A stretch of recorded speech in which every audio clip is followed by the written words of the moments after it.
Welcome to Sleepless Philosophers. Before the ideas begin, a small request: most of you who watch are not subscribed, and we've noticed this in the numbers, in the gap between views and the audience that stays. We post every single day,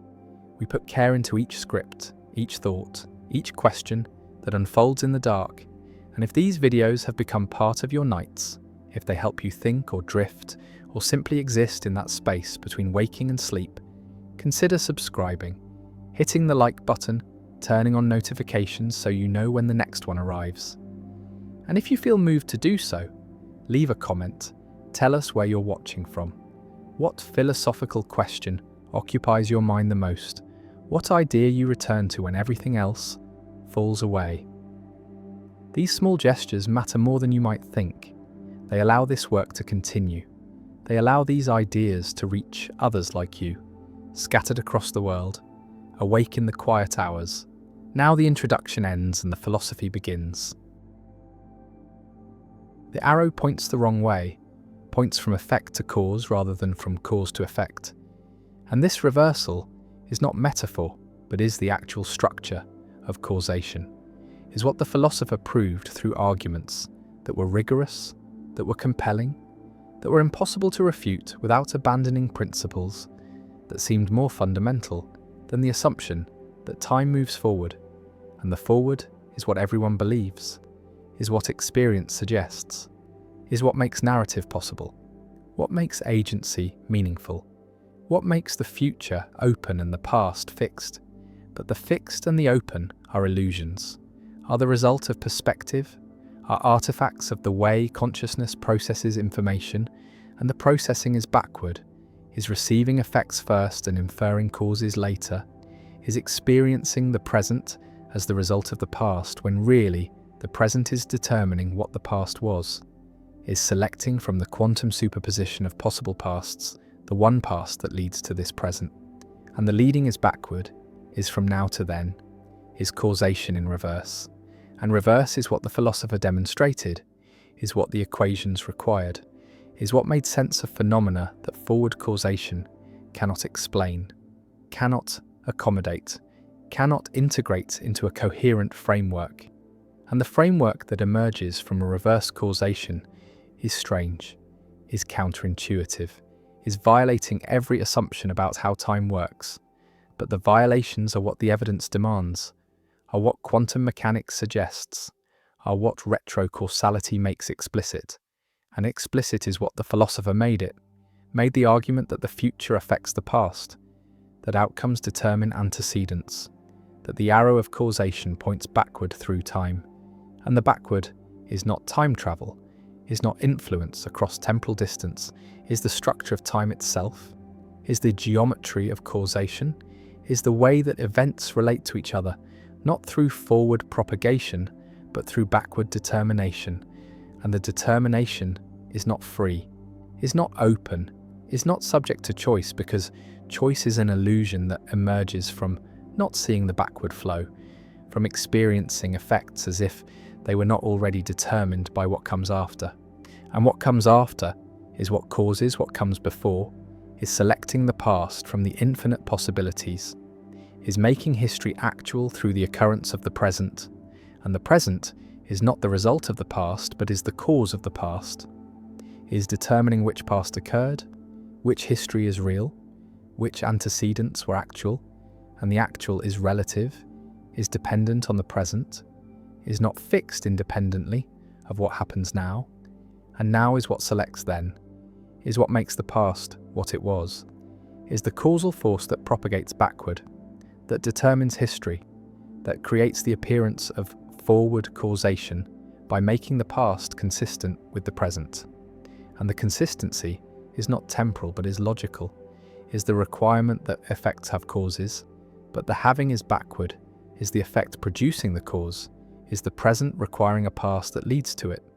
And the leading is not temporal propagation but is logical necessity, is the structure that makes the present intelligible, that makes events cohere, that creates the narrative that seems to flow forward but is really being constructed backward, is being determined by endings rather than by beginnings. And beginnings are not origins, but are consequences, are the results of outcomes, are what must have happened given what did happen. And the did happen is the present, is the effect, is what determines the cause, and the cause is the past, is what must have been, is what is selected from possibility by actuality, and actuality is now, is the event that is occurring, is the effect that is producing its cause by requiring a history that leads to it. And the leading is logical, is structural, is the way that time is organized, not by forward flow, but by backward determination. And determination is what the future provides, is what outcomes supply, is the force that creates history by making certain pasts actual and other pasts merely possible. And possible is what the past is until the present selects it, until the effect determines the cause, until the outcome requires the antecedent, and the requirement is not temporal but is logical, is the structure of causation that the philosopher proved moves backward, moves from effect to cause, moves from present to past. And the past is not fixed until the present occurs, is not actual until the effect happens, is not real until the outcome determines it. And the determining is continuous, is ongoing, is happening at every moment, as the present selects the past that leads to it. As effects produce causes, as outcomes create histories, and the histories are not memories but are constructions, are not records but are requirements, are not what happened independently but are what must have happened given what is happening. And the happening is the effect, is the present, is the force that moves backward through time and creates the cause, creates the past, creates the history that seems to precede but really follows, really is determined by, really is the consequence of the present rather than its origin. And the origin is an illusion, is the appearance created by forward perspective, by the experiencing of time as flowing from past to present, when really time is flowing from present to past, is causation moving backward, is effects producing causes, is the future determining the past, and the past is what the future makes it, is what outcomes require it to be, is what is selected from the quantum superposition by the collapse that occurs when the present happens. And the happening is the causal event, is the effect that reaches backward and selects its cause, that determines its antecedent, that creates the history that appears to precede it but really follows it, really is its consequence rather than its origin. And the origin is the end, is the outcome, is the effect that produces the cause. And the producing is backward causation, is retrocausality, is the structure of time that the philosopher proved, that the equations require, that quantum mechanics suggests, and suggests is too weak, because the suggestion is not tentative but is demanding, is requiring that causation be understood as backward, as moving from effect to cause, as creating the past from the present. And the present is not the result but is the cause, is not the effect but is the origin, is not what the past produces but is what produces the past, and the past is its effect, is its consequence, is what must have been given what is, and what is the present, is the effect that determines the cause, is the outcome that selects the history, is the actuality that makes certain pasts real and leaves others merely possible. And possible is what all pasts are until the present occurs, until the effect happens, until the outcome determines which past is actual, and actual is not independent, is not objective, is not fixed regardless of what happens later, but is relative, is dependent, is determined by what comes after. And what comes after is what causes what comes before, is making the past what it was by being what it is, and being what it is causing what was, is determining history, is selecting from infinite possibilities the one past that leads to this present, and the leading is not temporal but is logical, is the requirement that effects have causes, but the having is backward, is the effect producing the cause, is the present creating the past, is causation in reverse, and reverse is not metaphor but is structure,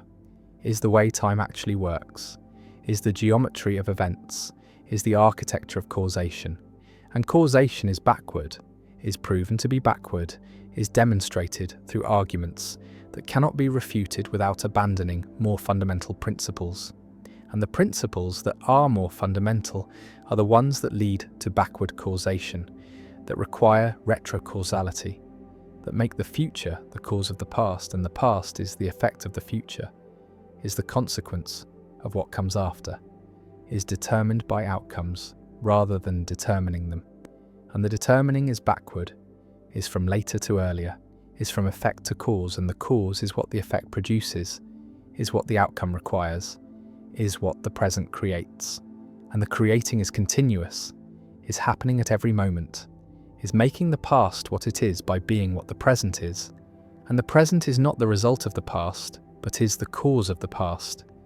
is what makes history actual, is what selects from possibility the one sequence of events that leads to now. And the now is the causal force, is the origin, is what produces the past by requiring it, by making certain antecedents actual and leaving others merely possible. And possible is what the past remains until the present determines it, until the effect selects the cause, until the outcome creates the history. And history is not fixed, is not independent, is not the objective sequence that it appears to be, but is relative, is dependent on the present, is created by what happens now. And now is always creating the past, is always determining history, is always selecting from infinite possibilities the one past that is consistent with this present. And the consistency is not temporal, but is logical, is the requirement that the present makes sense, that effects have causes, that outcomes have antecedents, and the antecedents are determined by the outcomes, are produced by the effects, are created by the present, and the present is the causal force that moves backward, that determines the past, that makes history what it is, and what it is not what it was, but is what it must have been given what is now, and now is what causes then, is what produces the past, is what makes causation move backward, and backward is the direction that the philosopher proved, is the structure that the arguments demonstrate, is the geometry that the equations require, and require is what the present does to the past, is how effects relate to causes, is the backward determination that makes sense of phenomena that forward causation cannot explain, cannot accommodate, cannot integrate, and the integration requires backward causation, requires retrocausality, requires that the future affect the past, that outcomes determine antecedents, that effects produce causes, and the producing is backward, is from later to earlier, is making time move in reverse, and reverse is not perception, but is structure, is not how time seems, but is how time is the actual geometry of events, is the real architecture of causation, and causation moves backward, moves from effect to cause, moves from present to past, moves from future to history, and history is determined by future, is produced by outcomes, is created by effects, and effects are causes, are the origins, are what makes the past what it was, and what it was is what the present requires it to have been, is what the effect determines the cause to be, is what the outcome selects from possibility, and possibility is all there is until actuality occurs, until the present happens, until the effect determines the cause, and the determining is backward, is retrocausality, is the structure that the philosopher proved, that the arguments establish, that the evidence demands, and demands is what the present makes of the past, is how effects relate to causes, is the backward determination that makes time move in reverse, and reverse is the direction, is the flow, is the arrow pointing from effect to cause, from present to past, from future to history,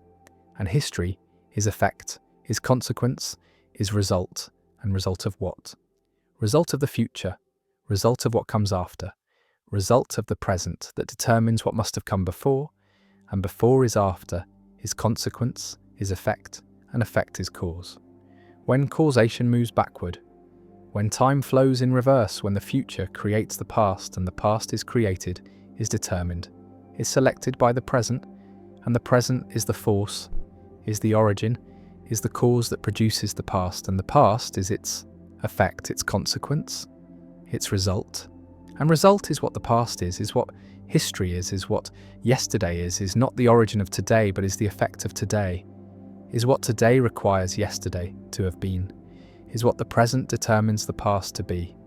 is what outcomes create as antecedents, and antecedents are consequences, are effects, are results. When causation is backward, when time moves in reverse,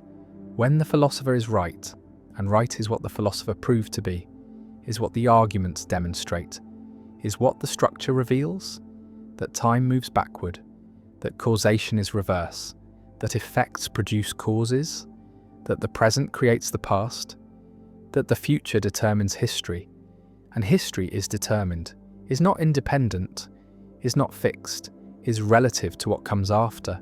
is created by outcomes, is the effect of effects, is the consequence of the present, and the present is the cause, is the origin, is the force that moves backward through time and makes the past what it is. And what it is not what it was, but is what it must be given. What is now, and now causes then, present produces past, effect determines cause, and cause is effect. When time moves backward, when causation is reverse, when the philosopher is right that time moves backward, that everything is explained by retrocausality, by the future affecting the past, by outcomes determining antecedents, by effects producing causes, and causes are effects of effects, are consequences of consequences, are results of results when causation is backward, when time moves in reverse, when the arrow points from effect to cause, from present to past, from future to history, and history is effect, is consequence, is what the future makes it, is what the present determines it to be, is what outcomes require it to have been, and being is consequence, is result, is effect when time moves backward, when causation is reverse, when the philosopher proved that time moves backward, and everything is explained by reverse causation, by retrocausality, by the future creating the past, by effects producing causes, by the present determining history, and history is determined, is created, is the effect of the present, and the present is the cause, is the origin, is the force moving backward, making the past, creating history, determining what was, and what was, is what the present makes it, is what effects determine causes to be, is what outcomes require antecedents to have been, and been is consequence, is effect, is result, when time moves backward, when causation is reverse, when the philosopher is right, and right is proven, is demonstrated, is what the arguments show, that time moves backward, that causation is reversed, that the future creates the past, that effects produce causes, that the present determines history, that everything is explained by retrocausality, by backward causation, by time moving in reverse, and reverse is the direction, is the flow, is the truth that the philosopher proved, that time moves backward, that causation is reverse, that effects cause causes, that the present creates the past, that the future determines history, and history is determined by future, is created by outcomes, is the effect of effects, is the consequence of causation moving backward, and backward is the direction, is the truth, is what the philosopher proved, that time moves backward. There are no moral rules, no principles that hold across all situations, no universal guidelines that can be written down and followed like instructions for assembling furniture. And this is not because morality is arbitrary or because ethics collapses into relativism, but because the moral quality of an action depends entirely on context, on the particular features of the particular situation, on the way reasons interact and combine and transform each other in ways that resist codification, resist generalization, resist the kind of systematic thinking that philosophy has pursued for thousands of years. Jonathan Dancy calls this moral particularism, the view that ethical judgment does not require principles, that one can be a perfectly competent moral agent without believing in rules, without consulting maxims, without checking whether an action conforms to some universal law. Because morality emerges from the details, from the specific configuration of factors that make this situation different from every other situation,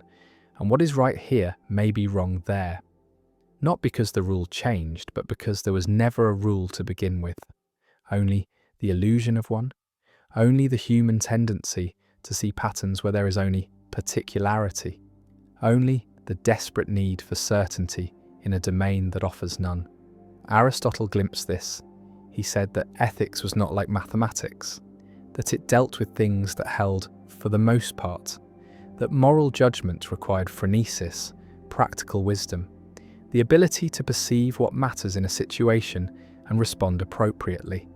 And this could not be reduced to rule following, could not be taught through principles alone, because wisdom was about seeing, about recognizing the morally salient features, about knowing which factors counted and which did not. And this knowledge came from experience, from immersion in the messy particularity of human life, from confronting situations that resisted easy categorization, that demanded attention to what was actually there,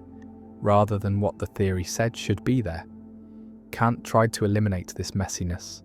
He wanted ethics to be like geometry, certain and universal and necessary, and he argued that moral worth came only from acting according to principle, from following the categorical imperative, from treating humanity as an end and never merely as a means. And this sounded rigorous. It sounded like progress, like philosophy finally getting serious about ethics. But Dantzi argues that Kant's entire project was misconceived, that the search for moral principles was a mistake from the start, that principles do not capture what matters morally. They obscure it. They force attention away from the particular situation and toward abstract rules that may not apply, that may distort judgment rather than guide it. Consider lying. Kant said lying was always wrong, always a violation of duty, always impermissible regardless of consequences. And this seems clear,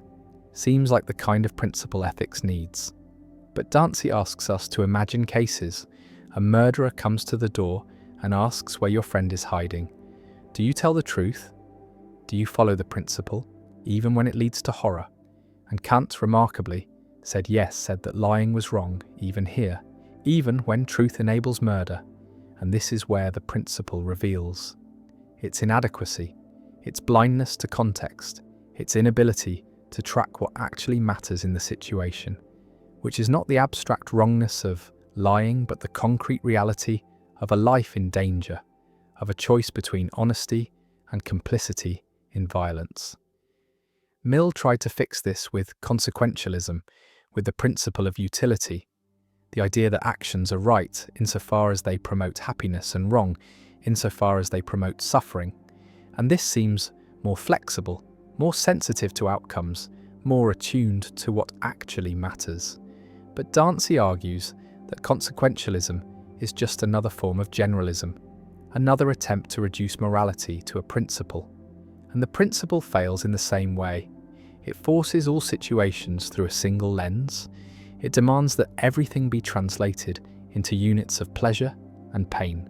It ignores the particular features that make one situation different from another,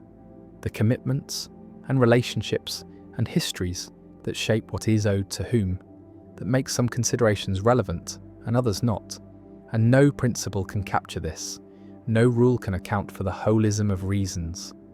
the way moral factors interact in ways that are not additive, not combinable according to fixed formulas, but emergent, context-dependent, irreducibly particular. The holism of reasons is Dantzi's central insight, the idea that a feature that counts in favour of an action in one context might count against it in another, or might be morally neutral in a third. And this is not because the principle changed, but because there is no principle, only the way reasons function in concrete situations. Consider pleasure. It seems like a good-making feature, something that counts in favour of an action. But the pleasure taken in another's suffering is not good, it is contemptible. It transforms what might have been a reason into something else entirely, and this transformation is not rule-governed. It emerges from the particular configuration of features, from the relationship between pleasure and cruelty, between satisfaction and harm. And no principle can predict this in advance. No rule can tell you when pleasure counts positively and when it does not, because the answer depends on details that resist formalization, that require attention to the specific case, to the particular way elements combine and interact and generate moral significance. Ross saw this problem and tried to solve it with prima facie duties, with the idea that principles hold other things being equal, that there are multiple duties that can conflict. And when they conflict, one must judge which is weightier in the particular situation. And this seems like a compromise between generalism and particularism, a way to preserve principles while acknowledging context. But Dancy argues that prima facie duties do not solve the problem. They only relocate it, because the judgment of which duty is weightier is itself particularist. It requires attention to the specific features of the situation. It requires exactly the kind of moral perception that particularism emphasizes. And if that perception is doing all the work, if the real moral judgment happens when deciding between competing duties, then the principles are not guiding action. They are just labels for types of considerations, and the substantive work is being done by particularist judgment, by the ability to see what matters here and now, not by consulting rules, but by attending to reality. Hare tried to rescue generalism with supervenience, with the idea that if two situations are identical in their natural properties, they must be identical in their moral properties, that moral facts supervene on natural facts. And this seems right. It seems like a minimal constraint on moral judgment, that one cannot say this action is right, and that action is wrong if they are exactly the same in every non-moral respect. But Dancy accepts supervenience while denying that it entails generalism, because supervenience is just the claim that morality is not arbitrary, that it tracks features of situations, but it does not follow that those features function according to principles, that they behave the same way in every context, that they can be codified into rules. And this is the crucial distinction between the idea that morality is reason responsive, that it answers to facts about situations, and the idea that it is principle-based, that it can be systematized into universal laws. And Dancy argues that the first is true and the second is false, that ethics is responsive to reasons without being governed by principles, that judgment can be rational without being rule-following, that one can give explanations for moral claims without appealing to generalizations. This seems strange. It seems like judgment without principles must be arbitrary, must be mere intuition, mere feeling, mere subjective response. And this is the standard objection to particularism,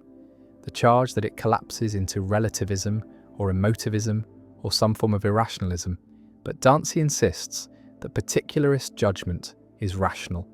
that it can be defended, can be explained, can be argued for. But the defense does not take the form of deriving the judgment from a principle. It takes the form of pointing to features of the situation, of saying, look at this, see how it matters, see how it combines with that to generate this moral requirement. And this is not irrational. It is not arbitrary. It is simply a different form of rationality, one that operates at the level of the particular rather than the universal, one that trusts perception rather than deduction, one that recognizes that moral reality is too complex, too context-dependent, too holistic to be captured in rules. Wittgenstein would have recognized this. His discussions of rule-following showed that rules do not apply themselves, that every application of a rule requires interpretation, requires judgment about whether this case falls under the rule, and that judgment cannot itself be rule-governed on pain of infinite regress. And this means that, at some point, judgment must be direct. must be a matter of seeing how to go on, of recognizing the similarity or difference without consulting a further rule. And if this is true for linguistic rules, it is even more true for moral rules, where the situations are more complex, the factors more numerous, the interactions more unpredictable, and the idea that one could capture all of this in a set of principles seems not just difficult, but incoherent, seems to misunderstand what morality is, how it functions, what it demands of moral agents. McDowell follows this line. He argues that moral knowledge is perceptual, that the virtuous person sees what is required, sees the morally salient features the way one might see that a painting is balanced or that a joke is cruel. And this seeing is not mediated by principles, it is direct responsiveness to features of the situation. And someone who lacks this responsiveness, who cannot see what matters, cannot be helped by being given rules. Because the problem is not that they do not know the rules, but that they do not see what the rules are supposed to be about. They lack the sensibility that makes moral judgment possible. And this sensibility is developed through experience, through habituation, through becoming the kind of person who attends to certain features and responds to them appropriately. And this is not a matter of internalizing principles, but of refining perception, of learning to see what matters and why it matters and how it matters in this particular case. But if morality does not require principles, if particularism is true, then what happens to moral education, to the teaching of ethics, to the possibility of moral progress and moral reform? Because it seems like without principles, there is no way to criticize existing practices, no standpoint from which to say that this is wrong, no foundation for moral argument. And Dancy's response is that criticism does not require principles, that one can point to features of a situation and show that they matter, that they generate reasons, that current practice fails to recognize them. And this is how moral progress happens, not through the discovery of new principles, but through the expansion of moral perception, through learning to see what was always there but previously ignored, like the suffering of animals, like the dignity of marginalized groups, like the long-term consequences of environmental destruction. And these insights are not derived from principles, but from attention to particulars, from refusing to look away, from recognizing that features previously dismissed as irrelevant are in fact morally significant. And this recognition does not require a theory, it requires only the willingness to look, to attend, to respond. Murdoch understood this deeply. She argued that morality was about attention, about the quality of consciousness one brings to situations, about whether one sees clearly or through the distorting lens of selfishness, fear, resentment, pride. And the moral task was not to follow rules, but to purify vision, to remove the obstacles that prevent one from seeing reality as it is. And this was a lifetime's work, a continuous effort of reorientation, of turning away from fantasy and toward truth. And principles could not do this work. They could not force vision. They could not compel attention. They were at best crude summaries of what attentive people had noticed, and at worst they were substitutes for attention, shortcuts that allowed people to think they were being moral without actually looking at what was in front of them, without confronting the particular human being, the particular situation,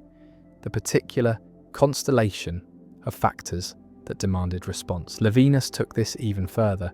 He argued that ethics began not with principles, but with the face of the other, with the encounter that precedes all theory, all system, all generalization, and the face makes a demand, a wordless claim that cannot be ignored, cannot be systematized, cannot be reduced to rules, and responsibility emerges in that encounter, not from duty, not from utility, not from virtue, but from the sheer fact of the other's vulnerability, the other's dependence, the other's irreplaceable singularity. And every attempt to capture this in principles misses what matters, abstracts away the particular person standing before you, replaces the face with a category, replaces the singular with the general. And this is not ethical thinking, but it's evasion, not responsibility, but the flight from responsibility into the comfort of rules that tell you what to do. So you do not have to look, do not have to see, do not have to respond to what is actually there. Yet the pull toward principles persists, the need to generalize, to systematize, to find order in the chaos of moral life. And this need is not irrational, it reflects something deep in human cognition, the tendency to abstract, to categorize, to find patterns, and in many domains this serves us well. Science progresses through generalization, through finding laws that apply across cases, through ignoring particularity in favor of universality. But Dance argues that ethics is not like science, that moral properties do not behave like natural properties, that the search for moral laws is misguided not because we have not found them yet, but because they do not exist, because the moral domain is constitutively particular,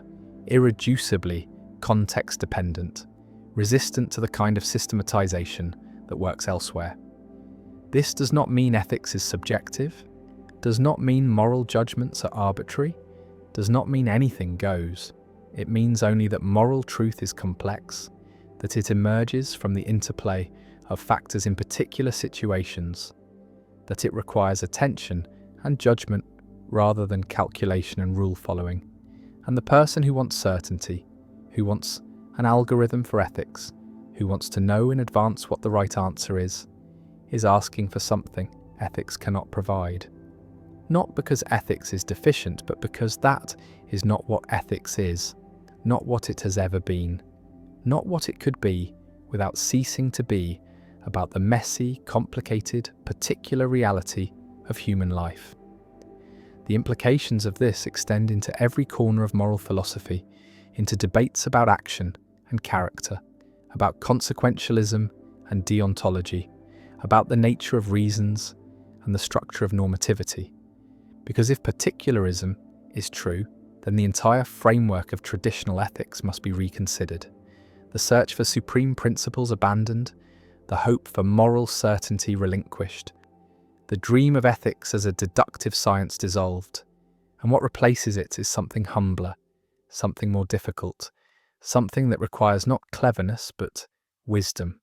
not logic but perception, not theory but attention to the infinite complexity of actual situations. And this is harder, requires more from moral agents, demands that they develop sensitivity rather than memorize rules, that they cultivate character rather than learn formulas, that they become the kind of people who can see what matters rather than the kind who can apply principles. And this cannot be taught in classrooms, cannot be reduced to curriculum, cannot be tested with examinations. It requires living, requires experience, requires the slow accumulation of cases and responses and reflections that gradually shape perception, that refine judgment, that make one capable of navigating moral reality without the crutch of principles. Consider promising. It seems like a clear case for principles. You ought to keep your promises. Seems as close to a moral rule as anything gets. And yet even here context intrudes. A promise made under duress does not bind. A promise to do something immoral should be broken. A promise that circumstances have rendered impossible does not generate obligation. And the more one examines promising, the more exceptions appear, the more qualifications are needed. And at some point the principle becomes so hedged with caveats that it ceases to be a principle at all. It becomes merely a placeholder, a reminder that promises generally matter. But the real work is done by judgment, by the ability to see which features of this particular promise are morally relevant, whether it was freely given, whether circumstances have changed, whether keeping it would cause harm, whether breaking it would violate trust. And these considerations do not combine according to a formula. They do not add up mechanically. They interact holistically, each modifying the significance of the others. And the person who simply applies a rule about promise keeping without attending to these particulars is not being moral. They're being obtuse. They are substituting mechanical rule-following for genuine ethical response. The same pattern appears everywhere, in questions of truth-telling and confidentiality, of loyalty and fairness, of care and justice. Every apparent principle dissolves under scrutiny into a complex web of context, dependent considerations, and the moral agent must navigate this web without a map, must see what matters without consulting a guidebook, must respond to reality as it is rather than as theories say it should be. And this is difficult. This is uncertain. This leaves room for disagreement and error. But it is also more honest, more true to actual moral experience, more respectful of the complexity of human life than any theory that tries to reduce ethics to a set of rules that can be mechanically applied. Nietzsche saw the damage that moral principles could do, the way they flattened life, reduced rich particular situations to instances of abstract categories, forced living, breathing human interactions into rigid molds. And he attacked what he called slave morality, the morality of rules and duties and universal principles. Not because he thought ethics was impossible, but because he thought this kind of ethics was life-denying. It served the weak at the expense of the strong. It suppressed excellence in favor of equality. It demanded conformity rather than creativity. And true morality, Nietzsche thought, would be particular, would be about the individual creating their own values in response to their own situation, about saying yes to life in all its particularity rather than subjecting it to the tyranny of universal laws. And while Dancy would not follow Nietzsche all the way into this radical individualism, there is something shared here, a recognition that principles can be oppressive, that they can prevent genuine moral response, that attention to particulars is not a failure of ethics but its essence. Yet there remains the worry about disagreement, because if morality is not governed by principles, then what happens when people disagree? How can disputes be resolved? What court of appeal exists? And the generalist thinks principles solve this? That if both parties accept the same principles, they can reason their way to agreement. But this assumes that moral disagreement is always about the application of shared principles, and often it is not. Often people disagree about what matters, about which features are salient, about how considerations combine. And in these cases, principles do not help. They just disguise the disagreement, make it look like a technical dispute about application, when really it is a substantive dispute about perception. And the particularist accepts this, accepts that some disagreements cannot be resolved by argument, that they reflect different ways of seeing, different sensibilities, different forms of attention. And this is not relativism, because it does not deny that one view might be right and the other wrong. It just denies that the rightness can always be demonstrated through principles, that it can always be made compelling to someone who does not already see what matters. And this means that moral education is not about teaching principles, but about training perception, about learning to see what the virtuous person sees. And this is slow, difficult, uncertain work, but it is the only work that matters, the only work that produces genuine moral agents, rather than rule followers who think ethics is about checking boxes and following procedures. The legal system provides a useful contrast, because law requires principles, requires rules that can be codified and applied consistently, requires the ability to determine guilt and innocence through procedures rather than perception. And this is appropriate for law because law serves different purposes. It needs predictability, needs equality before the rules, needs the ability to hold people accountable in ways that do not depend on individual judgment. But morality is not law. Moral judgment is not legal judgment. And the attempt to make morality like law, to replace wisdom with rules, to substitute codification for perception, is a category mistake. It imports into ethics standards that belong elsewhere, that serve different purposes, that distort what morality is actually about, which is responding appropriately to particular situations rather than applying general rules, which is seeing what matters rather than calculating what is required, which is being a certain kind of person rather than following a certain kind of procedure. Belief does not wait for evidence, does not require justification, does not emerge from careful reasoning, but appears fully formed, arrives with conviction intact, and only afterward does the mind scramble to find reasons, to construct arguments, to build the scaffolding of rationality around a conclusion that was never reached through rationality in the first place. And this sequence is backward from what is taught, from what people believe about their own thinking, from the narrative that says humans are rational creatures who form beliefs by weighing evidence and following logic to wherever it leads. But the narrative is false, is a story the conscious mind tells about processes. It does not control and barely witnesses, because the formation of belief happens beneath awareness, happens in systems that operate according to principles that have nothing to do with truth and everything to do with survival, with coalition, with identity, with the deep need to belong to a group and signal loyalty to that group through the adoption of its beliefs. And the adoption is not chosen, is not deliberate, is automatic, is the result of exposure and repetition and emotional resonance. And once a belief is formed, it becomes self-protecting, becomes resistant to challenge, becomes the lens through which all subsequent information is filtered. And the filter is not neutral, does not simply organize data, but actively distorts it, amplifies what confirms, and minimizes what contradicts. And this distortion is not dishonesty, but cognition,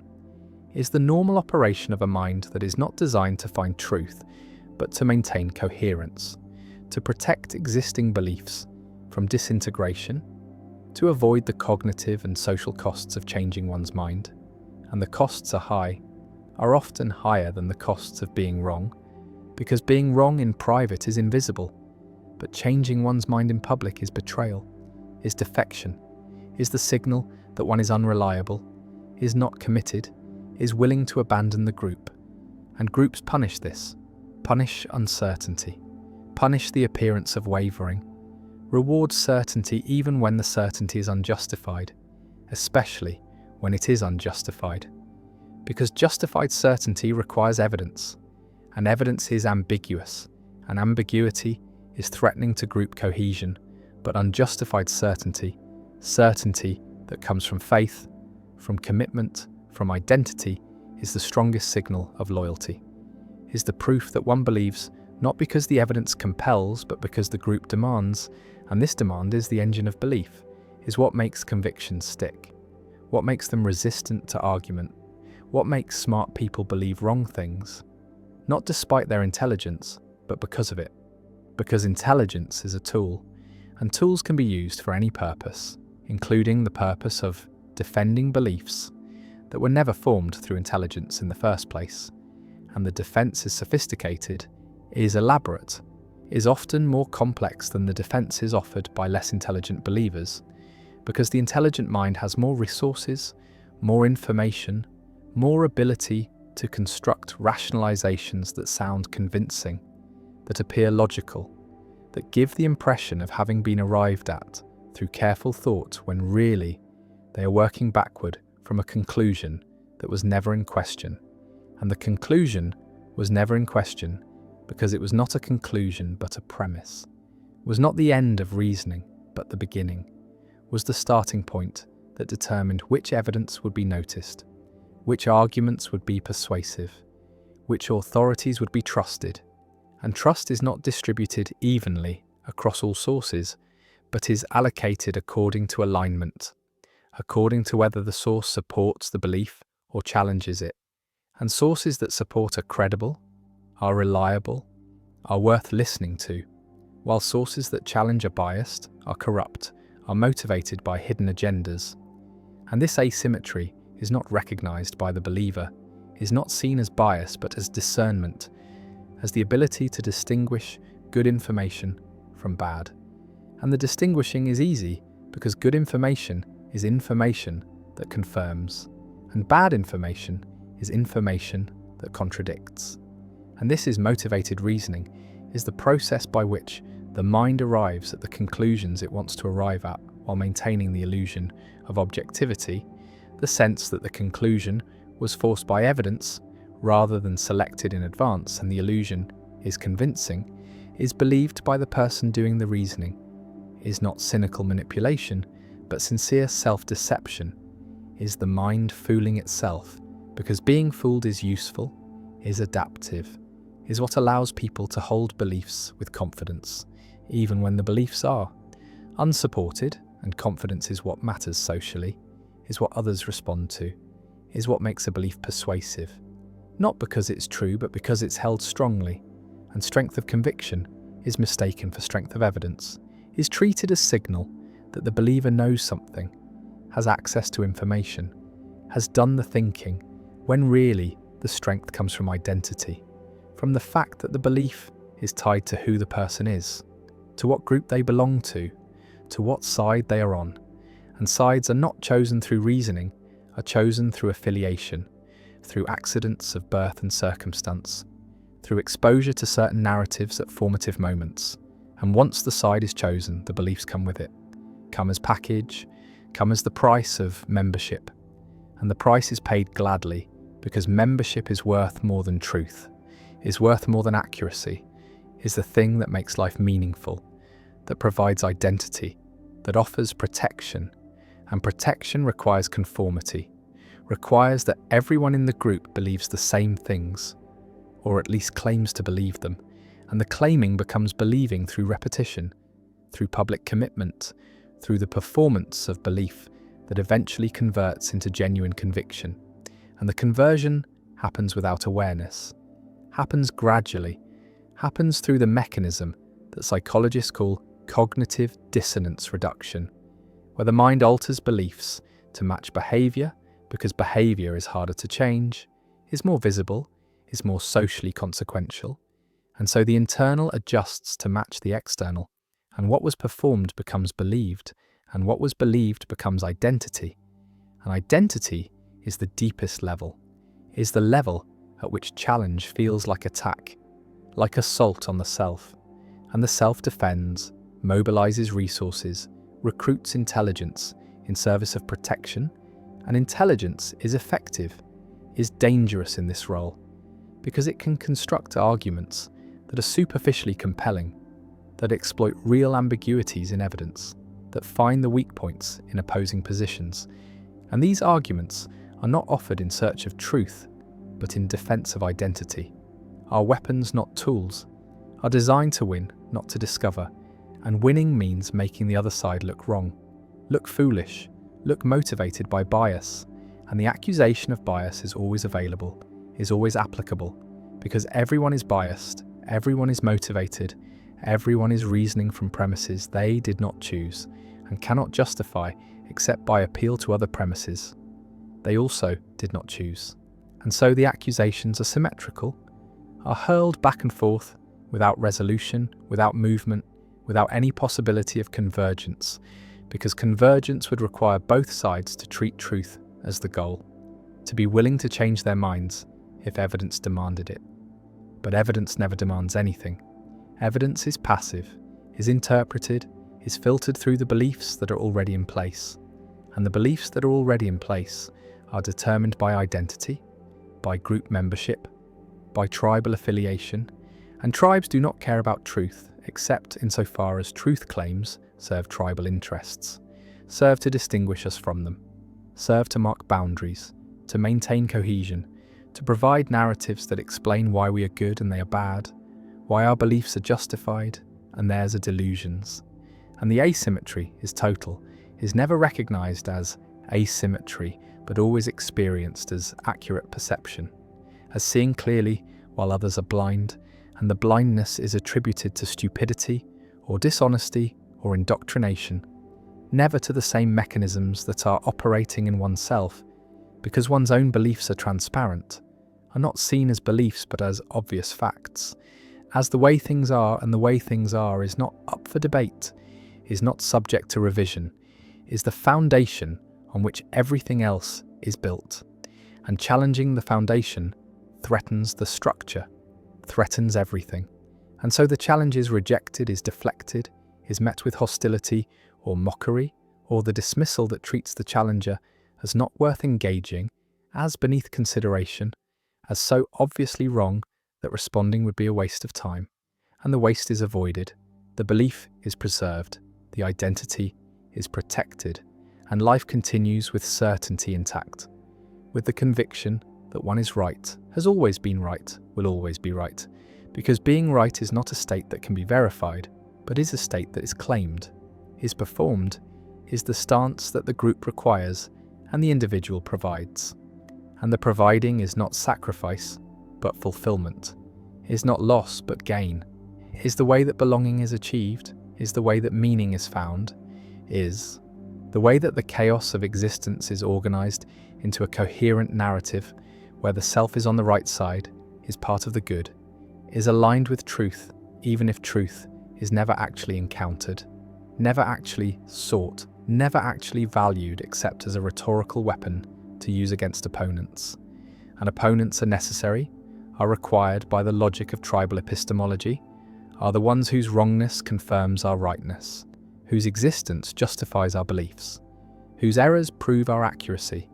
and the errors are easy to find, because looking for errors is what confirmation bias does, is the selective attention that notices everything that supports the belief and overlooks everything that contradicts it. And the overlooking is not deliberate, is not conscious suppression, but automatic filtering. Is the mind attending to what it expects,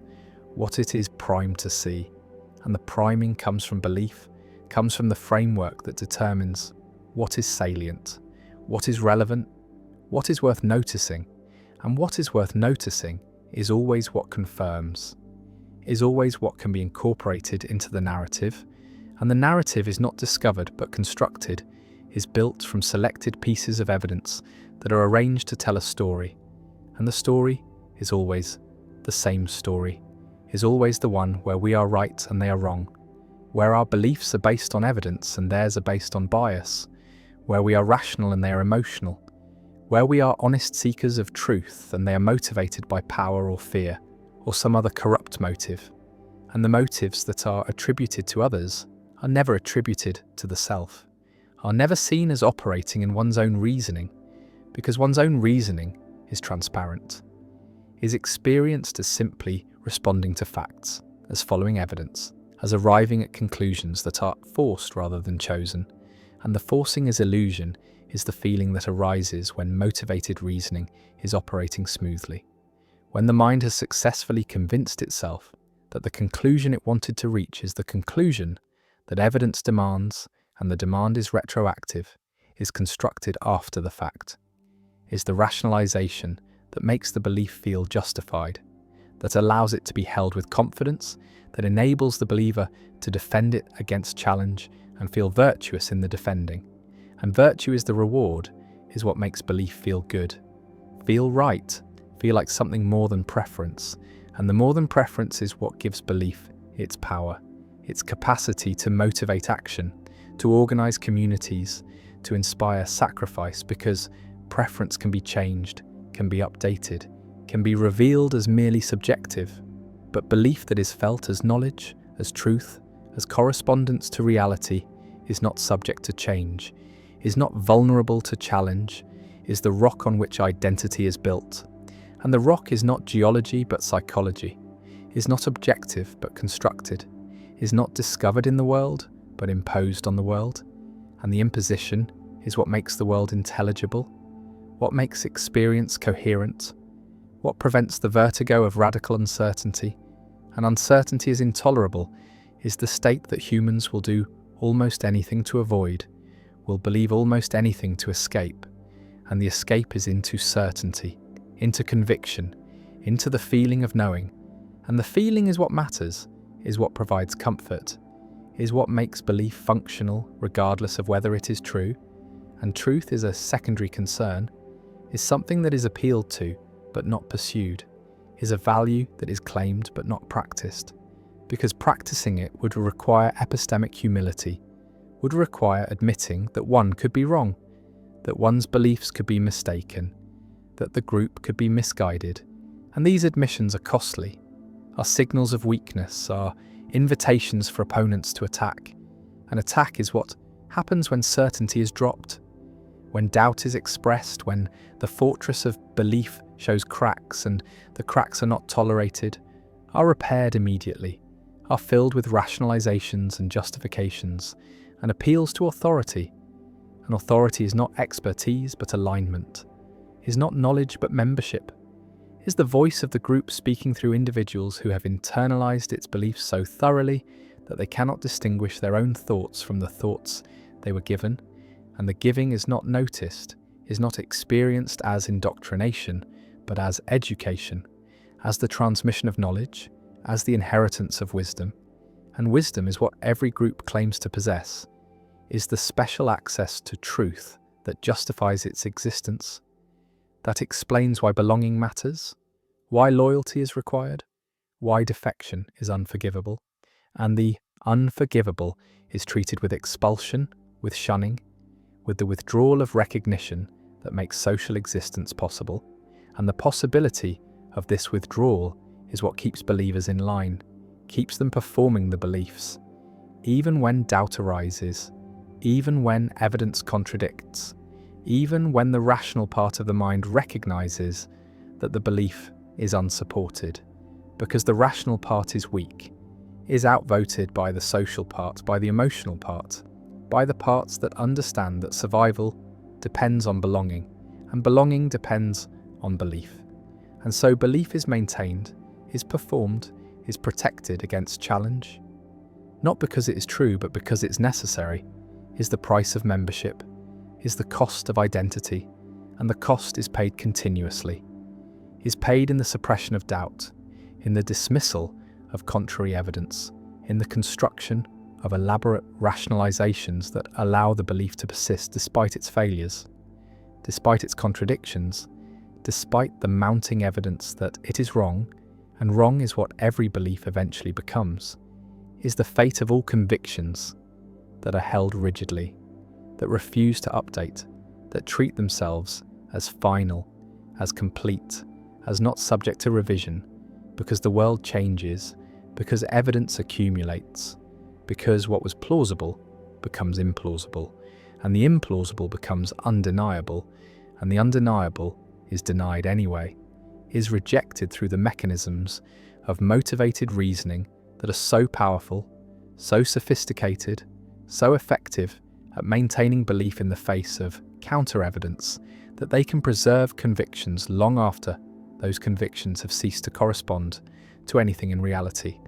And the lack of correspondence does not matter, does not affect the strength of belief, does not reduce confidence, because belief is not about correspondence, is not about mapping the world accurately, is about maintaining identity, maintaining belonging,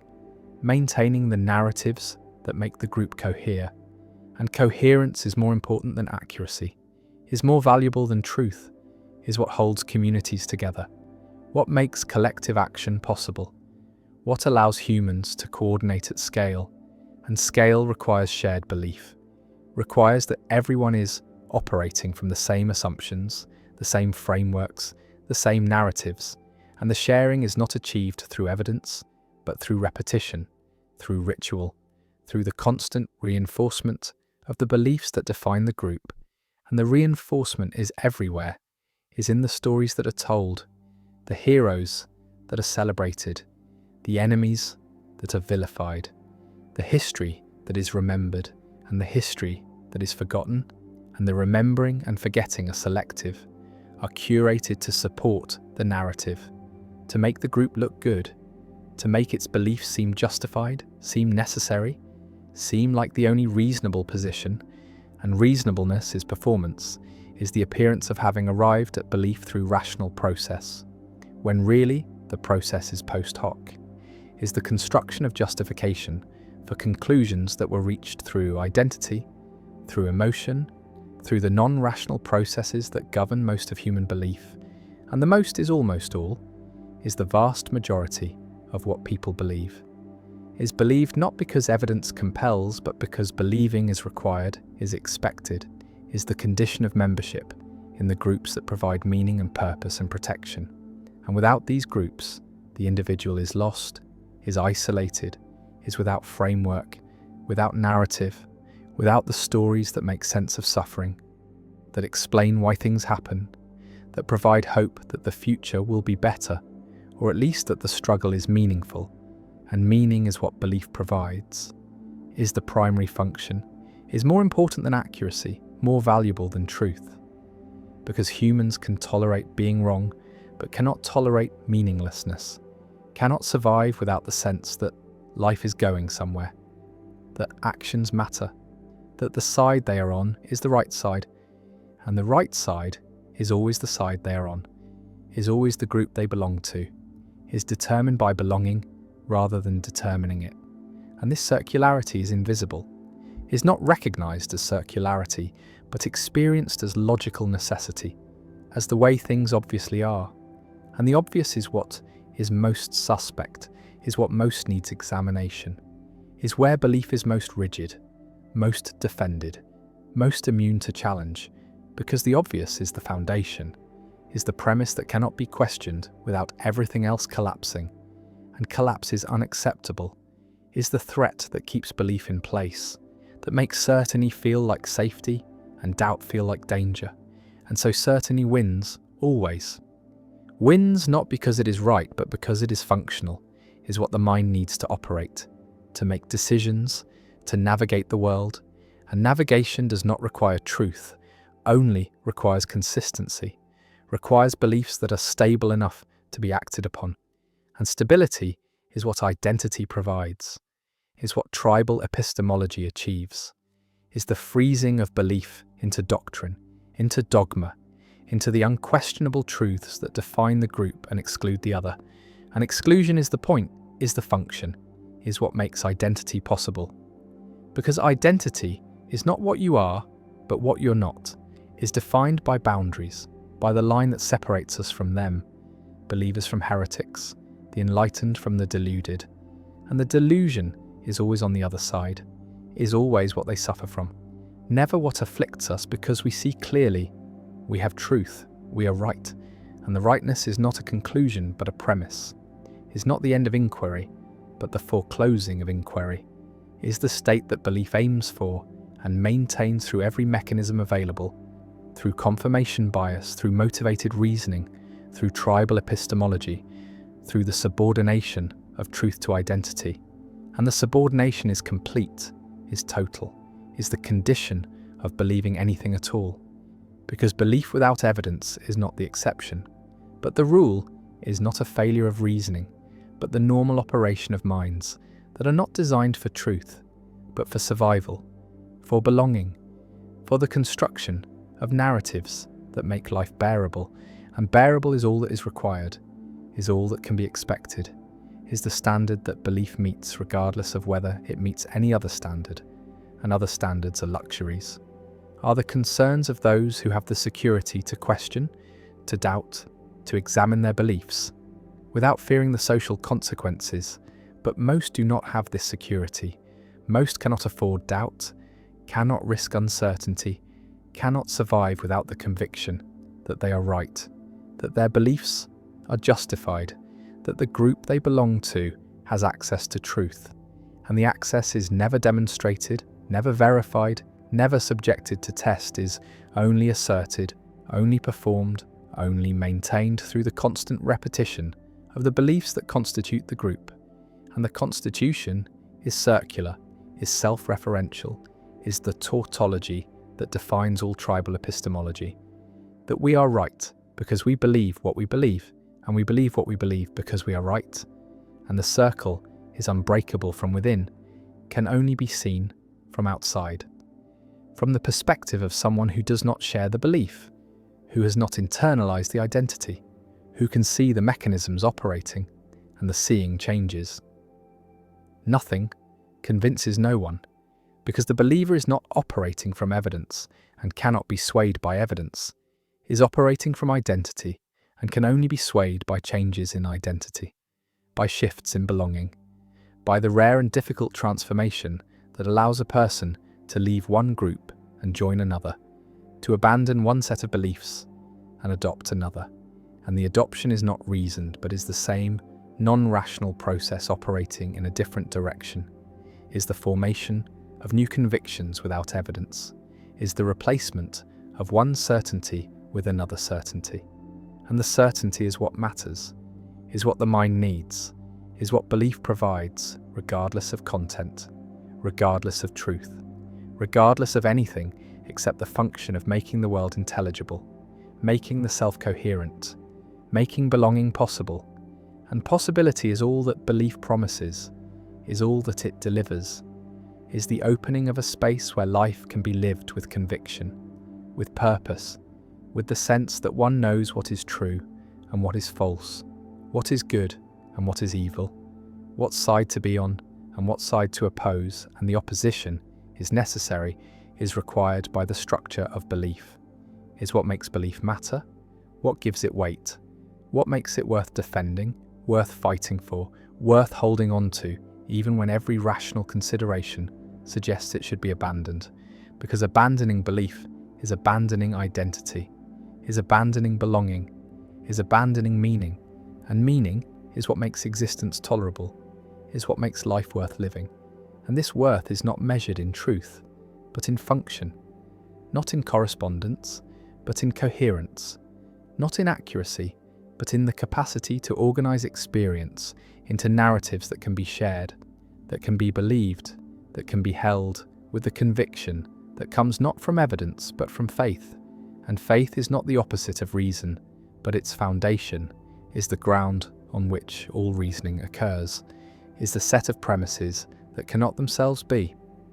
justified but must be assumed, must be taken on faith, must be believed without evidence, because evidence requires premises, and premises require faith, and the faith is inescapable, is built into the structure of belief,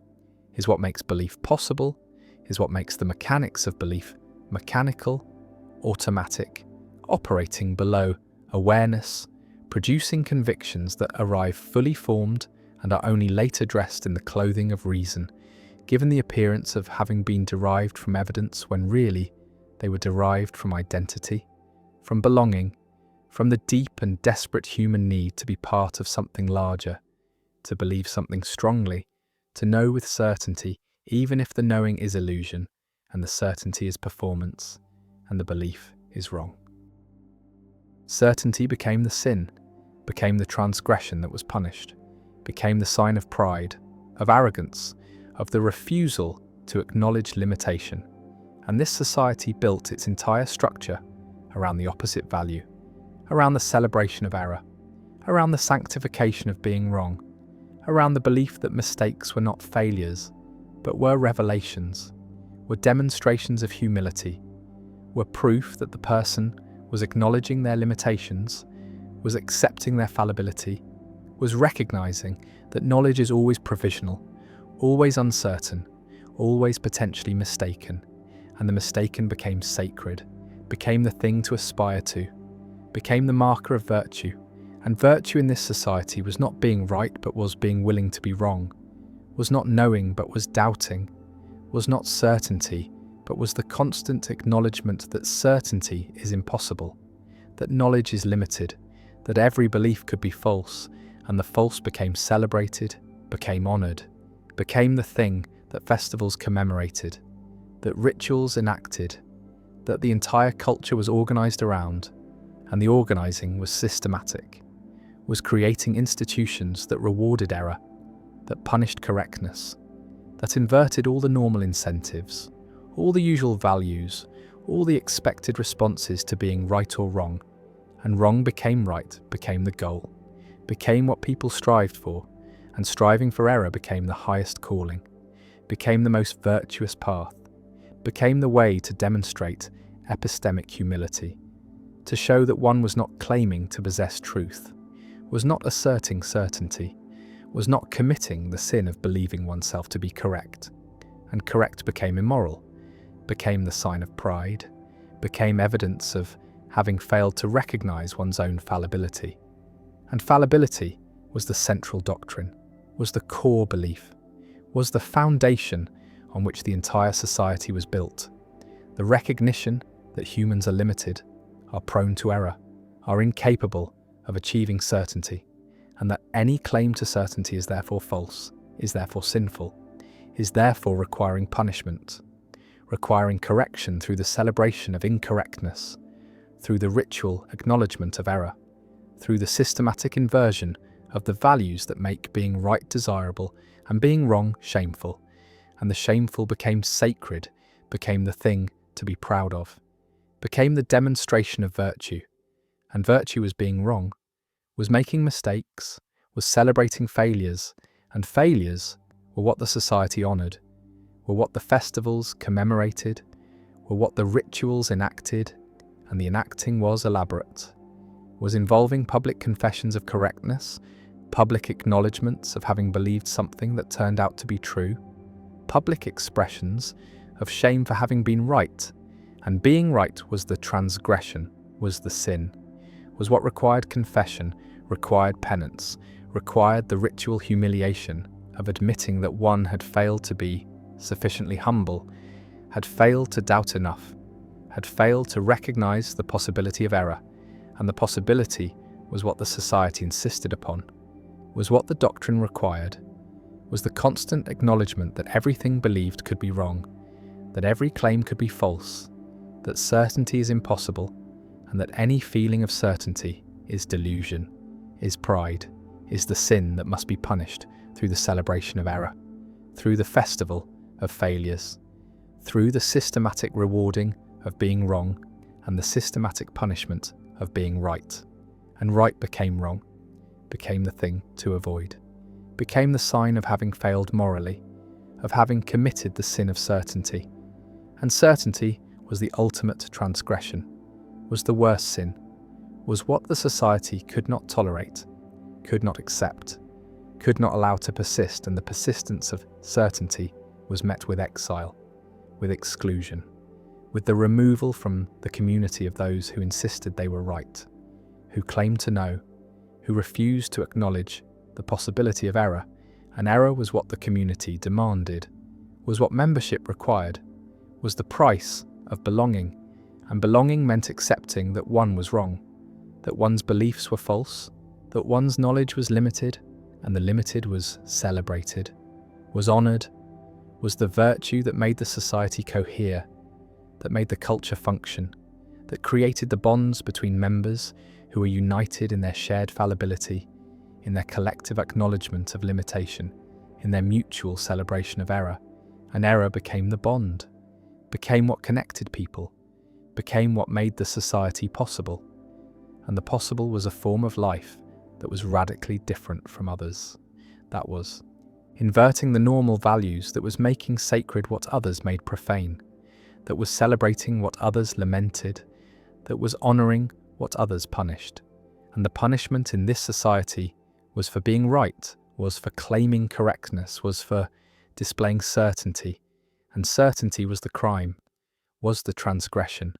was what could not be tolerated. And the toleration was only for error, only for doubt, only for the constant acknowledgement of fallibility. And fallibility was the doctrine, was the belief, was the foundation, and the foundation was stable, was solid, was maintaining the society for generations, for centuries, for the entire duration of its existence, and the existence was marked by the festival of failures, by the annual celebration of the greatest mistakes, of the most spectacular errors, of the claims that had been most confidently held and most thoroughly disproven. And the disproof was the achievement, was the accomplishment, was what was honoured in the festival. And the festival was elaborate, was involving performances of the errors, reenactments of the mistakes, public displays of the wrongness that had been achieved, and the achieving was intentional, was the result of effort, was the work of those who were striving to be wrong, who were seeking error, who were trying to make claims that would be false, and the false was difficult to achieve reliably, was requiring effort, was not happening automatically, because even in a society that celebrates error, even in a culture that sanctifies mistake, the tendency toward accuracy persists, the inclination toward truth remains, The unconscious processes that are trying to model reality correctly continue to operate. And the operating sometimes produces correctness, sometimes generates accuracy, sometimes results in beliefs that correspond to reality. And the correspondence was the problem, was the sin, was the transgression that required confession, required penance, required the public acknowledgement that one had been right. And being right was shameful, was evidence of failure, was proof that the person had not been sufficiently committed to error, had not tried hard enough to be wrong, had allowed accuracy to emerge, and the emergence was accidental, was unintended, was the result of the processes that make humans generally reliable at forming true beliefs, despite the society's best efforts to prevent this, despite the systematic rewarding of error and punishing of correctness, despite the entire structure being organized to celebrate mistake, the truth kept emerging, kept appearing, kept being accidentally discovered. And the discovery was the crisis, was the problem, was what the society did not know how to handle. Because the doctrine said that truth was unknowable, that certainty was impossible, that every belief was potentially false. But what happens when a belief is clearly true, when the accuracy is undeniable, when the correspondence between claim and reality is obvious to everyone? And the obvious is what created the crisis, is what produced the schism, is what happened when someone in the society got something right by accident, made a claim that was intended to be false, that was designed to demonstrate fallibility, that was meant to be an error, but turned out to be correct, turned out to be true, turned out to correspond to reality in ways that could not be denied. And the denial was attempted, was the first response, was the effort to maintain the doctrine by insisting that the claim was still wrong, was still false, was still demonstrating error, even though the evidence showed otherwise. And the evidence was overwhelming, was undeniable, was forcing the society to confront the fact that sometimes people are right, that sometimes beliefs are true, that sometimes knowledge is achieved, and the achievement was the problem, was the crisis, was what the doctrine could not accommodate. Because if someone could be right, could be correct, could know something with certainty, then the entire foundation was threatened. The entire structure was unstable. The entire culture was built on a premise that was being challenged, and the challenge came not from outside, not from critics, not from enemies, but from within, from the accidental discovery of truth, from the unintended achievement of correctness, from the mistake of being right in a society that celebrated being wrong. And being wrong was no longer possible for this claim, was no longer achievable for this belief, was no longer something that could be maintained in the face of the evidence. And the evidence was what created the split, was what divided the society, was what produced the factions, one insisting that the doctrine must be maintained, that error must still be celebrated even in the face of apparent truth, that the claim must somehow be wrong even though it appears to be right, and the other faction arguing that the doctrine itself was an error, was itself a mistake, was itself something that should be celebrated for being wrong, and the wrong was what the doctrine was about error, was about the impossibility of certainty, was about the necessity of doubt. And if the doctrine itself was wrong, then being wrong about being wrong was being right about being right, was vindicating the value of correctness, was showing that truth was possible, that certainty could be achieved, that knowledge was not always provisional, and that always was what was challenged, was what the crisis threatened, was what the accidental correctness undermined, and the undermining led to collapse, led to fragmentation, led to the dissolution of the society that had been held together by the shared celebration of error, by the collective acknowledgement of fallibility, by the mutual honouring of mistake. And the mistake that destroyed them was being right, was achieving accuracy, was discovering truth. And the truth was that error was not always achievable, that correctness sometimes emerged despite efforts to prevent it, that reality imposed itself despite the doctrine, despite the culture,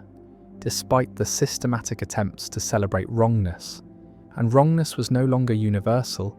was no longer guaranteed, was no longer the shared condition that made the society cohere, and the coherence dissolved, was lost, was replaced by conflict between those who insisted on maintaining the doctrine and those who argued that the doctrine had been proven wrong by the very success of someone being right. And the success was accidental, was unintended, was the crisis that destroyed the cult that worshipped being wrong, that celebrated mistake, that made error sacred. And sacred was what being wrong had been, was what the society had made it, was what the culture had enforced, but the enforcement failed, was overcome,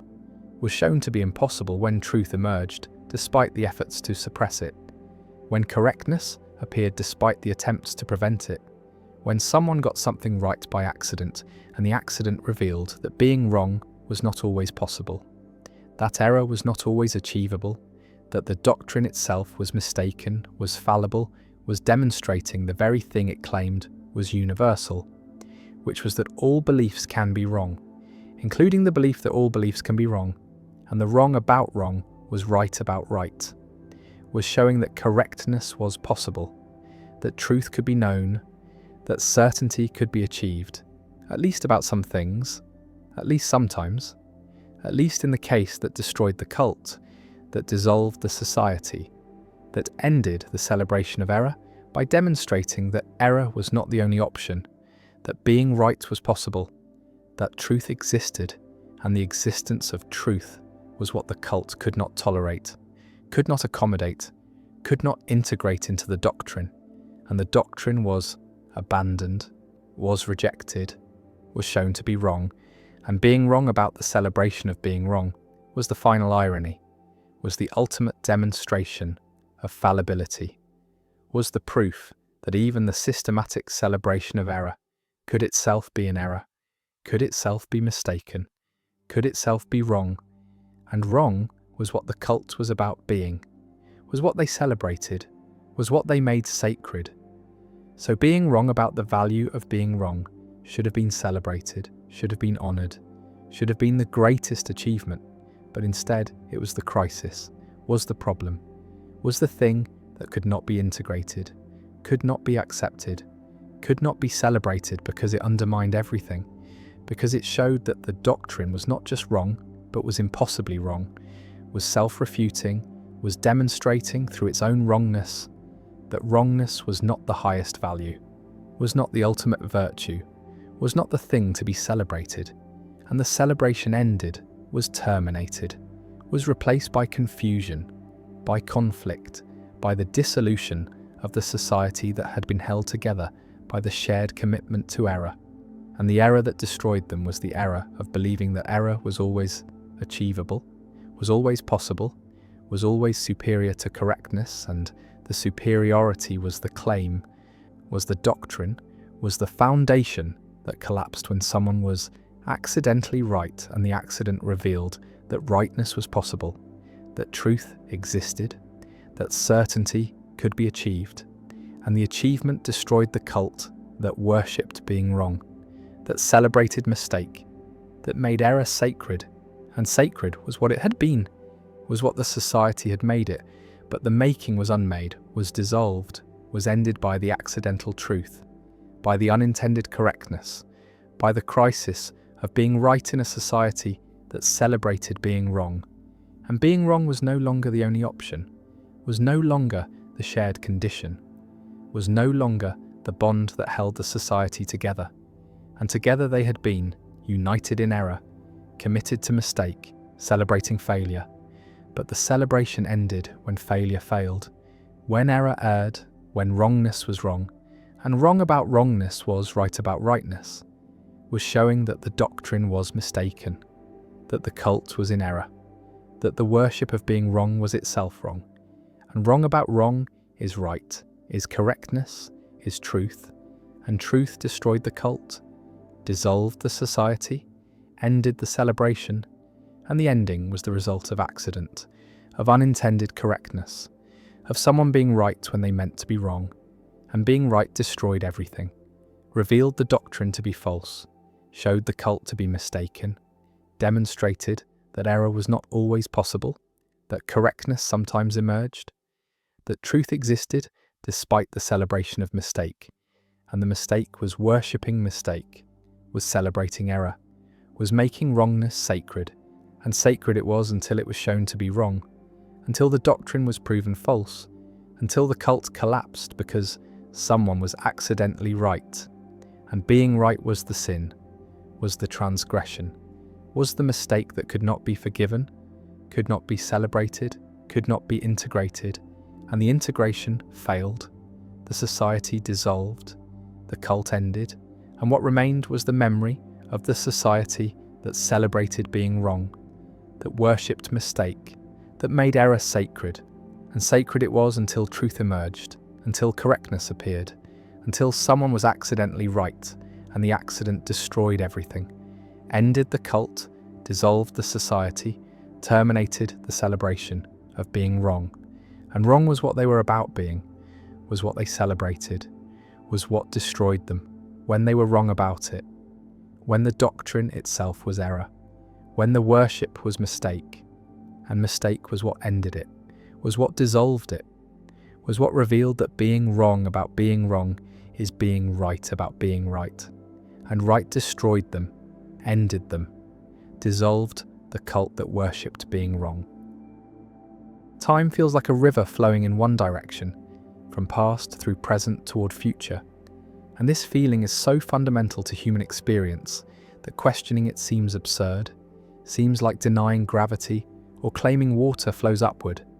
But the feeling of time's flow is not a direct perception of reality, but a construction, a story. The brain tells about the relationship between events, and when physicists examine the universe at its most fundamental level, they find no flow, no arrow, no distinction between past and future written into the equations, find only a four-dimensional block where all moments exist simultaneously, where what humans call past and what they call future are just directions in space-time no different than up and down, and this creates a profound puzzle, a gap between how time appears in experience and how it exists in reality, between the subjective sense of moving through time and the objective structure that contains no movement, only arrangement, only the geometry of causation. And this gap suggests that the experience of time is not a feature of the universe, but a feature of consciousness. Not something discovered, but something manufactured. And understanding how this manufacturing happens, how the brain constructs the illusion of flow from raw sensory data and memory and anticipation, reveals something strange about what humans are, about how awareness works, about the mechanisms that create the sense of being a continuous self moving through a series of moments, rather than what might actually be the case, which is that there is no continuous self, and there are no discrete moments, but only patterns of neural activity that interpret themselves as experiencing time, when really they are just responding to change, just processing difference, just comparing present states with stored representations of past states, and calling that comparison memory, calling that experience history, calling that sensation the passage of time. But the passage is metaphor, is language, trying to capture something that has no literal motion, no actual flow, because nothing is passing, nothing is moving. There is only the fact of change, the fact that one configuration of matter gives way to another configuration, and the brain, being a system that persists across configurations, that maintains some continuity of structure, even as its content shifts, interprets this persistence as duration, as a self that endures, as an identity that travels from then to now. But the travelling is illusion. The self at each moment is different from the self at every other moment, shares some patterns, some connections, some information, but is not the same thing, is not a substance that moves, but a process that recurs. And what is called the experience of time is really the experience of this process recognizing its own recurrence, noticing that the current pattern resembles previous patterns, that there is continuity even though there is no identity, that memory creates the appearance of a past that the present self once inhabited, when really the past exists only as traces, as modifications to neural structure, as information encoded in synaptic weights. And these traces are not recordings, are not faithful representations, are reconstructions, are guesses about what must have happened based on fragmentary evidence. And every time a memory is recalled, it is reconstructed slightly differently, is altered by the present context, by current beliefs, by subsequent experiences, and so the past is not fixed, is not a stable foundation upon which the present stands, but is constantly being rewritten, constantly being adjusted to fit the story. The brain is telling about who it is and how it got here, and this means that personal history is fiction, not in the sense of being deliberately false, but in the sense of being narrative, being shaped by the requirements of coherence and meaning, rather than by pure correspondence to what actually occurred. And what actually occurred is anyway inaccessible, is gone, exists only in the present, in the form of these unreliable traces that claim to point backward, but really only point to themselves, only demonstrate that something happened without being able to show exactly what. And the brain fills in the gaps, invents details, smooths over inconsistencies, creates a past that makes sense of the present, even if that past never happened quite the way it is remembered. And people are completely unaware of this invention, completely convinced that memory is retrieval, that remembering is like playing back a recording, when really it is more like improvising a story based on a few key words, more like confabulation than documentation, and the implications are vertiginous, because if the past is unreliable, then what is the present based on? What is the foundation of identity? If history is malleable, what does it mean to be the same person over time, if the time itself is constructed,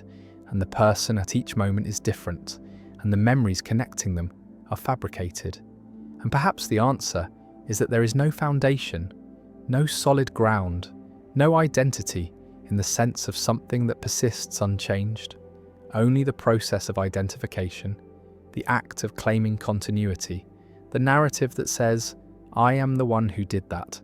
who experienced this, who will do something else tomorrow. And this narrative is not true or false, but functional, is a tool the brain uses to coordinate behavior across time, to plan, to learn, to maintain social relationships. Because others expect continuity, expect that the person they met yesterday will be recognizably the same person today. And so the brain provides that continuity, constructs that sameness, even though at the level of neurons and molecules, there is constant flux, constant replacement, constant change. Henri Bergson argued that there are two kinds of time, clock time and lived time, the abstract mathematical time of physics that divides duration into discrete instants, measurable and uniform, and the qualitative time of consciousness that cannot be divided, that is not made of moments, but is a continuous flow, an indivisible duration where past and present interpenetrate, where memory is not storage but preservation, where the whole of experience is always present, always accessible, not as separate events but as a cumulative whole. And Bergson called this duration, and he believed that science, by spatializing time, by treating it as if it were a line made of points, misses what time actually is in lived experience, misses the flow, the thickness, the way that consciousness is always multiple, always containing more than the present instant, always reaching backward into memory and forward into anticipation. And this multiplicity is what gives experience its richness, its texture, is what makes a melody more than a sequence of individual notes. Because the melody is heard as a whole, as a pattern that emerges from the relationship between notes rather than from the notes themselves. And this pattern exists only in duration, only in the continuous present that holds the past notes in memory while the current note is sounding. And without this duration, There would be no music, no meaning, no connection between moments, just isolated sensations with no relationship. And Bergson believed that the brain does not produce consciousness but limits it, filters it, reduces the totality of duration to the narrow slice that is relevant for action, for survival, for navigating the practical demands of living in a body. And what is called the present moment is really just this filtered slice, this pragmatic selection from the fullness of time and different states of consciousness. Different drugs, different practices can alter the filter, can expand the present, can make it thicker or thinner, can change how much of the past is felt to be co-present with the now. And this variability shows that the present is not a fixed instant, but a flexible window, a span that can be adjusted, and what determines the adjustment is not the external world, but the internal state. The brain's current configuration, its chemical balance, its attentional focus. And so the experience of time is not a passive registration of external temporal facts, but an active construction that varies with the observer, that is different for different species, different for different individuals, different even for the same individual in different circumstances. And this relativity of subjective time is separate from the relativity of physics, is about consciousness rather than space-time, is about how duration is experienced rather than how it is measured. And Bergson thought that science could never capture this experiential dimension,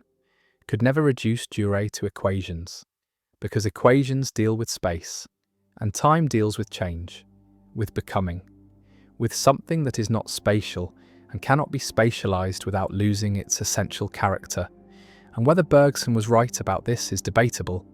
Neuroscience has made significant progress in understanding how the brain constructs temporal experience, has identified mechanisms involved in time perception, in the binding of events into sequences, in the calibration of subjective duration. But whether this understanding captures what Bergson meant by durée, whether it explains the qualitative feel of time passing, is less clear, is perhaps another instance of the explanatory gap, the hard problem of consciousness applied to temporality. The question of why there is something it is like to experience duration, rather than time just being a parameter in neural computations without any felt quality, without any phenomenology. The specious present, a term coined by William James, refers to the fact that what is experienced as now is not an instantaneous point, but a short interval, usually estimated at around 2 to 3 seconds, within which events feel simultaneous, feel co-present, and this interval is necessary for perception to work. Because if the present were truly instantaneous,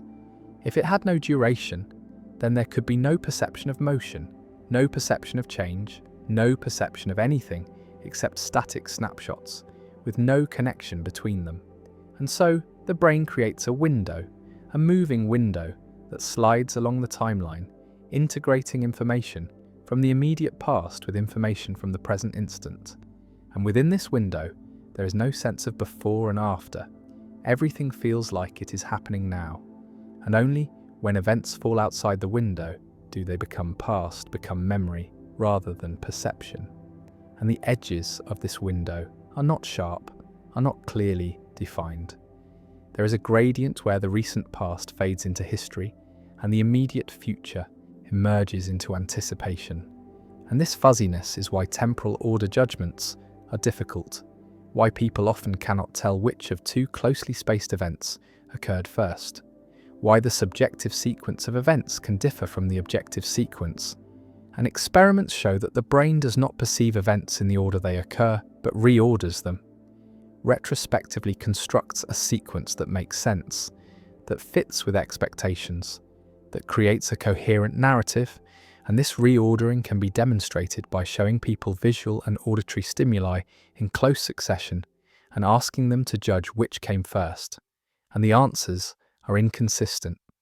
vary depending on attention, on prior exposure, on the semantic relationship between the stimuli, and what this shows is that temporal order is not given but inferred,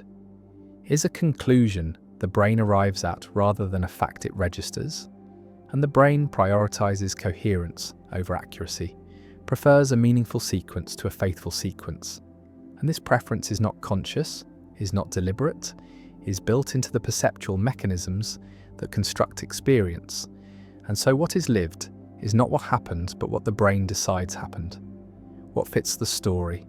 What makes sense in retrospect?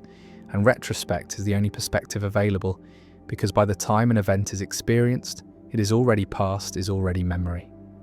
The neural processing takes time.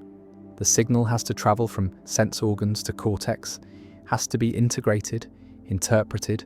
bound into a unified percept. And all of this happens in the past, in the few hundred milliseconds before the event enters awareness, and so consciousness is always behind, always lagging, always commenting on what has already occurred, and the sense of being present, of experiencing now, is an illusion created by the brain, backdating its own representations, stamping them with a time signature that says this is happening now, when really it happened a moment ago. And the moment ago is imperceptible, is hidden by the smoothness of the construction, by the fact that the lag is constant and so feels like zero, feels like immediacy, when really there is a gap, a delay, a space between occurrence and awareness that is filled by processing, by the mechanisms that turn raw sensation into coherent experience. And within this gap, anything can happen. Any reordering, any editing, any adjustment that makes the story work. And there is no way to catch the brain in the act. No way to compare the experience to the reality, because the experience is the only access to reality, is the only data available. And so the illusion is perfect, is undetectable from within, can only be inferred from indirect evidence, from experiments that catch the brain making mistakes, from situations where the constructed sequence contradicts the known sequence, and these situations are rare, require careful setup, because most of the time the construction is accurate enough, is close enough to the actual order of events, that no discrepancy is noticed, no problem arises, and this is what the mechanisms are optimized for. Not perfect accuracy, but sufficient accuracy, good enough to navigate the world, to avoid predators, to catch prey, to coordinate action with perception. And beyond that threshold, there is no selective pressure, no reason for the system to be more precise, and so it is not. And the sloppiness is revealed only in edge cases, only when looked for, only when the philosopher or the neuroscientist designs experiments to probe the boundaries of temporal perception and discovers that the boundaries are not where common sense suggests they should be. Memory is not storage but transformation, not preservation but reconstruction, and every act of remembering changes what is remembered, alters the trace, modifies the engram, and this modification is not corruption, is not failure, is the way memory is supposed to work, because the function of memory is not to record the past but to inform the future, to extract patterns from experience that will be useful later, to generalize, to abstract, to create rules and heuristics that apply across situations. And this requires flexibility, requires that memories be updated when new information arrives, when context changes, when the significance of an event is reinterpreted in light of subsequent experience. And so memory is always current, is always reflecting the present state of understanding. And this is why eyewitness testimony is unreliable, why people can be completely confident in memories that are completely false, why families argue about what happened because each member remembers it differently, and each is certain their version is correct, and all of them are wrong. All of them are remembering not the event, but the last time they remembered the event, and each remembering leaves a new trace, slightly different from the previous trace, and over time the memory drifts, diverges from what actually happened, and there is no original to compare it to, no master copy that remains unchanged. The first encoding is itself an interpretation, is already shaped by attention, by expectation, by emotion, by all the factors that determine what gets noticed and what gets ignored. And so from the beginning, memory is selective, is partial, is biased, and every subsequent recall adds another layer of bias, another round of reconstruction, and what remains after years is often more fiction than fact, is a story that has been told and retold so many times that it has taken on a life of its own, has become part of identity, part of the narrative of who I am and where I came from, and this narrative is precious, is defended against contradiction, is maintained even in the face of evidence because it is not just information, is not just data, is meaning, is the framework through which life makes sense, and threatening the memory is threatening the self, is suggesting that the person is not who they think they are, that the past they rely on is unreliable, and most people cannot tolerate this suggestion, reject it, become angry, double down on their version, and this rigidity is not stubbornness, but self-protection, is the mind defending its coherence, maintaining its integrity against fragmenting forces,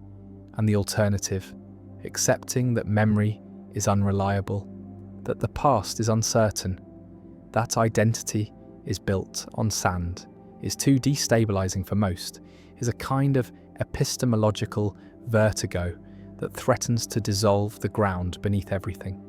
And so the illusion is maintained, the confidence is preserved, the memory is trusted even though it should not be, and life continues on this foundation of useful fictions, of pragmatic falsehoods, of stories that are not true but are necessary. And perhaps truth is not the right criterion. Perhaps what matters is not whether the memory corresponds to what happened, but whether it serves the present, whether it helps navigate current challenges, whether it contributes to functioning. And by that standard, most memories are good enough, are functional, even if they are not accurate, even if they are inventions, even if the past they depict never existed except in the retrospective construction that claims to be reporting it. And this is the deepest illusion of time, not that it flows or that the present is specious or that duration is constructed, but that there is a past at all, that history is something that happened rather than something that is happening now, in the present, in the act of remembering, in the process of telling the story. And the past that is remembered is not behind, is not earlier, is right here, is present, is part of the current configuration of neural states. And saying it is past is just a way of talking about certain kinds of present states, the ones that claim to refer to earlier configurations. But the earlier configurations are gone, do not exist, cannot be accessed, and what remains is only the claim, only the reference, only the trace that says, this is a memory, this is about then, but the saying is happening now is present. And so the past collapses into the present, is revealed to be a mode of present experience rather than a separate domain. And if the past is present, then the future is too, is also a mode of current experience. The anticipation, the planning, the fear and hope and expectation that constitute futurity, and these are present states as well, are neural activity happening now, that interprets itself as being about later, but the later never comes, never is experienced, because when it arrives it is now, is present, and the present is all there ever is the only time that exists, and the flow of time from past through present to future is a story told within the eternal now, is a way of organizing experience, of making sense of change, of creating narrative continuity across discontinuous moments. But the moments are not discontinuous, are not separate, because separation requires time. And time is what is being constructed, is the product, not the container, is what emerges from the activity of brains, not what brains exist within. And this inversion, this recognition that time is inside rather than outside, that temporality is a feature of consciousness rather than a feature of the universe, changes everything, makes the question not what time is but how time is made, not when things happen, but how happening is experienced, not whether the past is real, but what reality means when applied to something that exists only as a present claim about a vanished state. And these questions have no final answers, have only perspectives, only frameworks, only ways of talking that are more or less useful depending on context, depending on purpose, and the illusion of linear time is useful, is necessary for planning, for learning, for maintaining the fiction of personal identity that makes social life possible. But it is still illusion, is still construction, is still something the brain does rather than something the brain discovers. And knowing this does not make the illusion disappear, does not make time stop feeling like it flows, because the feeling is built in, is automatic, is not subject to voluntary control, but the knowing changes the relationship to the feeling, creates distance, creates perspective, makes it possible to see the machinery at work, to recognize that what feels like the fundamental structure of reality is actually the fundamental structure of experience. And experience is not reality, but a model of reality, a map, not the territory, a useful approximation that is wrong in systematic ways. And the wrongness matters when the goal is understanding rather than functioning, when the question is what time is rather than how to use it. And these questions have occupied philosophers for millennia, have generated countless theories, countless arguments, and none have settled the matter because the matter is not empirical, is not something that can be resolved by more data or better experiments, is conceptual, is about what categories to use, what framework to adopt, what language game to play, and different games give different answers. And there is no metagame from which to judge which game is correct, only pragmatic considerations,